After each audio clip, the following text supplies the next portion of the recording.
4 বছরের এক শিশুকন্যাকে ধর্ষণের অভিযোগ 50 বছরের এক প্রতিবেশী দাদুর বিরুদ্ধে। অভিযুক্ত ওই ব্যক্তির নাম রশিদ আলী। ঘটনায় চাঞ্চল্য দিনহাটার মাথালহাট এলাকায়। গুরুতর অসুস্থ অবস্থায় বর্তমানে চিকিৎসাধীন রয়েছে ওই শিশু। ইতিমধ্যে এই ঘটনায় দিনহাটা মহিলা থানায় একটি অভিযোগ দায়ের করা হয়েছে।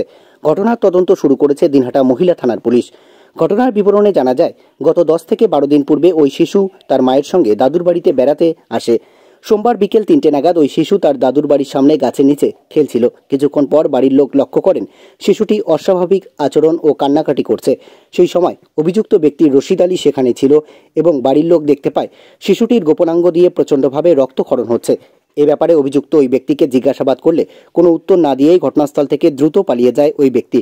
এরপর গুরুতর অসুস্থ অবস্থায় ওই শিশুটিকে চিকিৎসার জন্য নিয়ে আসা হয়। এই ঘটনার পরেই পরিবারের পক্ষ থেকে অভিযুক্ত ওই ব্যক্তির নামে ধর্ষণের অভিযোগ দায়ের করা হয়েছে দিনহাটা মহিলা থানায়। ঘটনার তদন্ত ইতিমধ্যে শুরু করেছে দিনহাটা মহিলা থানার পুলিশ। কি হয়েছে আমি দেখি বাচ্চাটা যে কাঁদতেছে, আমি পুষ করলাম বলে কিনে মনে কি হয়েছে কয় কি বলে নানু আমাকে নকুল ঢুকিয়ে দিছে। একটু বাচ্চা সেই বেলাট ছুটছে, আমি প্যান খুলি দেখ সেই বেলাট ছুটছে। ওরা আলাম নিয়ে বাবা কিনে গায়ে ডাকে ধরি গাইতে গাইতে আমরা বেরিয়ে পালাইছি। ওই লোকটা পালিয়েছে? লোকটা পালাইছি। ওকে নিজের নানু হয় না, নিজের নানু নয়, তারি বাড়ি নানু। তারপর কি করলেন? তারপরে কি করলেন? ওকে বাচ্চাটাকে কি করলেন? তারপরে বাচ্চাটা কি করলো, গ্রামের লোক বললো বলে সব তোমরা হসপিটাল নিয়ে যাও। আমরা হসপিটাল ধরি আসছি। এখন কি হসপিটালে ভর্তি আছে? ভর্তি আছে হসপিটালে। আমার নাতনি হয়।